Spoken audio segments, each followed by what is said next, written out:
silence in Kailash. Gods were waiting, Shiva was in meditation. Gods were stressed. They were they wanted a solution from Parameshwara. What was the issue? Three brothers, Vidyutmali, Tarakaksha, and Kamalaksha, were tormenting all the three worlds.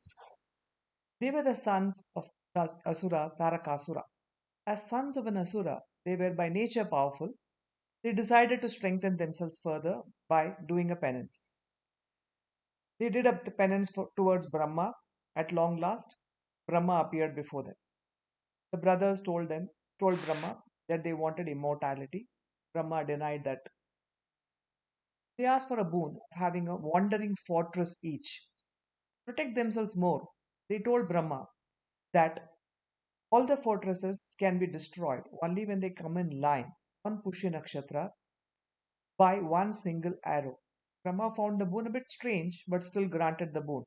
Each of the brothers built a powerful and beautiful floating fortress. One brother built his fortress in gold, one brother in silver, and the other one in iron. Time went on, the brothers became arrogant about their power and committed atrocities. The Devas were helpless and they knew only Shiva can help them. That is why they were waiting for Shiva to finish his meditation. Once Shiva was done with his meditation, he opened his eyes. The Devas told him what the problem was. They requested Shiva come and destroy the brothers Vidyunmali, Tarakaksha, and Kamalaksha. Lord Shiva smiled and agreed to help them. He directed the Devas to create a special chariot. The sun and the moon became the wheels of the chariot. Brahma became the charioteer. Mount Meru became the bow, and Vasuki became the bowstring. Mahavishnu became the arrow. Agni became the arrowhead, and Vayu became the feather of the arrow. Every Devata wanted to see this event, so they got onto the chariot either as a part or as a weapon. Lord Shiva left Kailash to start the battle. The picture of the chariot is actually sculpted in some of our temple walls and is also given in our video. The muhurtam for the chariot to come in one line was nearing. They were getting close to the destination. Shiva was seated majestically in the chariot. What a sight! Suddenly, Shiva felt a huge jolt. The chariot had come to a halt. Devas were shocked. A chariot that was built with so much divine help had stopped. No one knew what was the cause. Try as they might, they could not move the chariot. The Devas were very worried that the auspicious time for the Tripura Samhaaram, killing of the Tripuras, may pass. Finally, Lord Shiva sat down in the well of the chariot and meditated.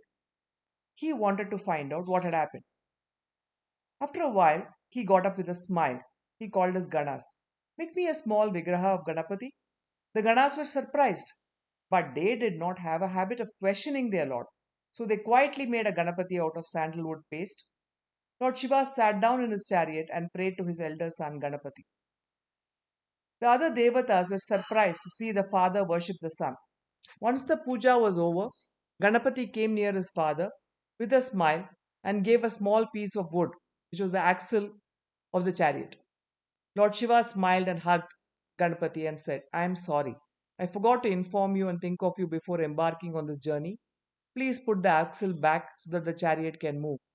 The auspicious time is fast approaching. Lord Ganapati smiled at his father and said, Father, forgive me. It was Mother Parvati who gave me the boon that everyone should think of me before starting any new endeavor. I wanted to remind you and the world that I am the remover of obstacles. Where better to start than with family? Then, with a mischievous smile, Vinayaka went and put the axle back in the wheel of the chariot, and the chariot started moving. A terrible battle ensued between Shiva and the Asuras. The moment when all the floating fortresses were in one line occurred. Lord Shiva bent his Dhanush and let go of a powerful arrow at the time of Pushya Nakshatra. The three fortresses of the brothers, Tarakaksha, Vidyunmali, and Kamalaksha, started crumbling and burning. The Devas shouted with joy and sang praises of Lord Shiva. Soon the brothers were burnt to ash. Shiva returned victorious and got the name Tripurari or Tripurantakara. The place where the axle of the chariot is supposed to have broken is near the city of Chennai in Tamil Nadu. It's called Acharapakam. Achi in Tamil language means axle or screw, and Aru is to break. So that was the place where the axle broke. Lord Ganesha showed that he will test a person if they forget him. By testing his own divine father, In a very cute manner, Lord Ganesha perhaps taught all of us a lesson. Thank you.